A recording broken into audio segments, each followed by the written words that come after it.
Hello everyone and welcome to another episode of The Rational National.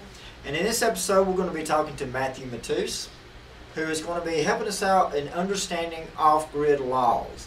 Now, for those of you that may not know, understand, or even believe if such a thing exists, off-grid laws basically tell people what to do with their own property and also tell them that they can't live away from the system or apart from the system or divorce themselves from the system. So, Matt, tell us about what you know right now about off-grid laws. I am by far no expert on off-grid laws, but it is divorcing yourself, as you said, from, generally as I know it, trying to divorce yourself from electrical power from the city services, water power, Right. gas, things of that nature, and attempt to either gather that or not even use. Some people may just want to use candles for lighting, say Right. no electricity Now, at all. I don't think this is anything new. Now, if you remember, way back in the early or the latter part of the 19th century, Tesla was trying to create or the early part of the 20th century. I need to get my history right. But Tesla was trying to create a way of communicating and conveying electricity without, a way to do it wireless. Correct? Yes. And he was stopped by J.P. Morgan apparently. Yes. Well, because he also wanted to make electricity free, right? Correct. The free transmission of wireless electricity. Okay, so if that would have came about, then we would have probably be living in a completely different world today. Correct? That would be correct. Yes. Now,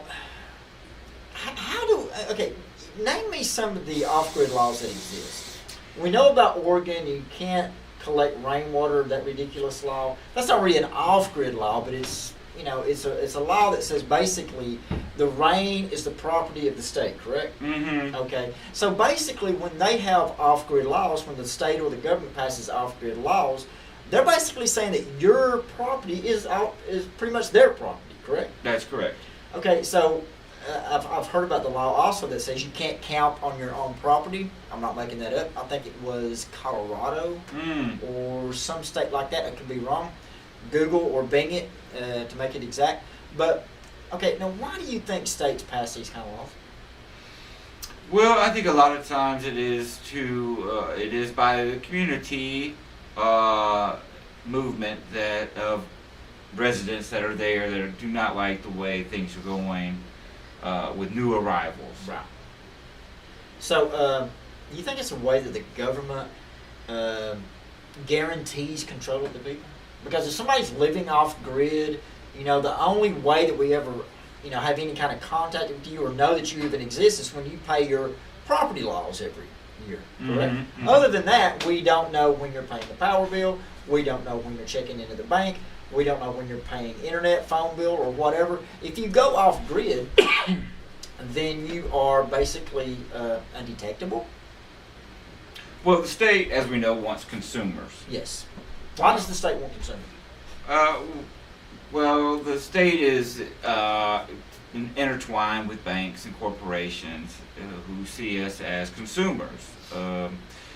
And we have been reduced to numbers, Yes. Social Security, how much do we produce, everything is cataloged. Yes, how much we produce. And that's an interesting concept because then if you're living off grid, then you're not producing for anyone but yourself. You're not producing. Well, you're not consuming anybody else's. In other words, you're not feeding the corporation. You're not giving your money away to corporations. Okay. Correct. Mm-hmm. So, what advice would you have for people that try to live off grid? I would say make yourself familiar with the local laws of the place that you would like to go and see what's on their books already.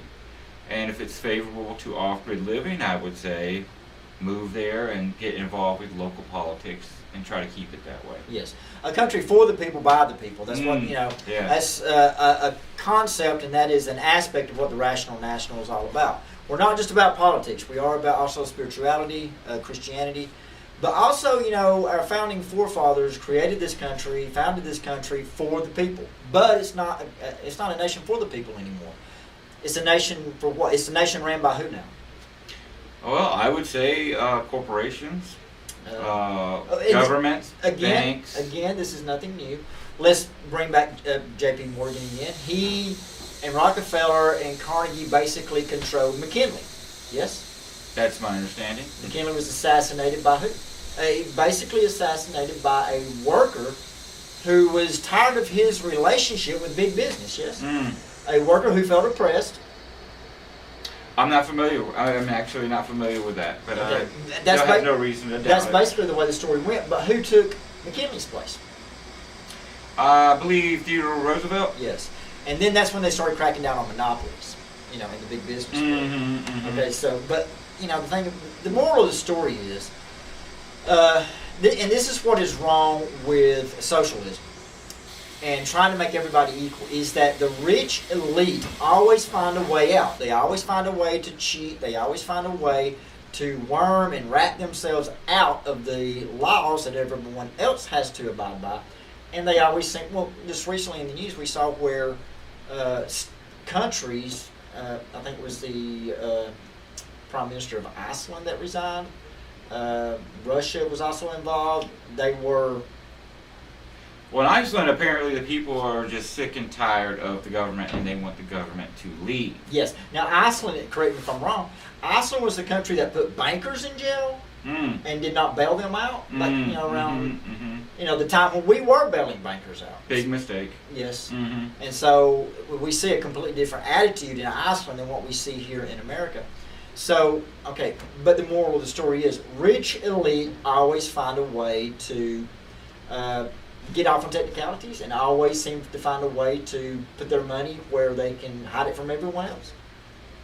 Well, I think we see a perfect example of that in Obamacare. Yes. As we know, the people of the country are under the tyrannic rule of Obamacare. Right. Whereas those that made the law, crafted the law, voted on it to pass it, are not under Obamacare. Interesting truth there. Why? Why do they not have to be under it? That's basically admitting there's something wrong with this Obamacare. There's something wrong with this system. Another case in point, kind of like the same thing, Monsanto, they do not eat their own food. In their cafeterias, they have organic, but they do not eat Monsanto. No GMOs. No GMOs. Nothing genetically modified. So basically they're saying there's something wrong with it. When, it's kind of like don't get high on your own supply, It's kind of like the drug dealer. He doesn't actually do the drugs. He just sells them and has everyone else in an oppressive bondage through his product, but he himself does not do it. It's the exact same thing that's going on in our government. It's the exact same thing going on in corporations.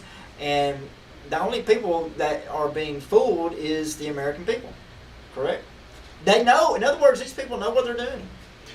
We know. Some people know, some people don't. I think you have those that are aware of what's going on, and we're fighting against a general population that's so dumbed down they have no clue to what's really happening. Could not agree more. Now, let's point three people out. Okay, the government, the corporations, and of course, Banks. Yes.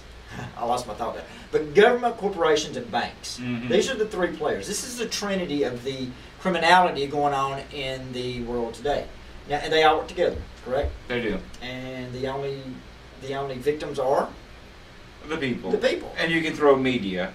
Yes. That's one of their ways and means of control and deception. The media basically sells this and commercializes this and basically sells this to the people, what the governments and what the corporations and what the banks are doing. In other words, the media basically, I guess you could say, they kind of validate this kind of, they validate a certain lifestyle, and the people go after that lifestyle, but they never, see what's really underneath the matrix. So, and in closing up, tell me how Agenda 21 plays into this. Well, it's been detailed by the UN and Agenda 21 what they would like to see the world to look like. Yes.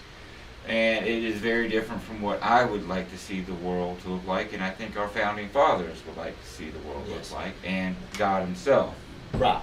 Yeah, it's kind of like, it reminds me of in the Bible with the Tower of Babel, when all the people got together and tried to build a consolidated way of progression, back in the Bible toward heaven. I kind of think that's what, the countries are doing now, the corporations and the United Nations. They're trying to build a corporate, consolidated way, not to God, but to utopia, and doing it without God. That's what was going on in the Tower of Babel. And also, the way that God punished them was with confusion. And that's what we're seeing today. But that's for another video. As we're out of time right now on the Rational National. Matthew Matuse, thank you for your input. Thank you, Chris. And this has been the Rational National. Subscribe to us on YouTube. Thank you, and God bless.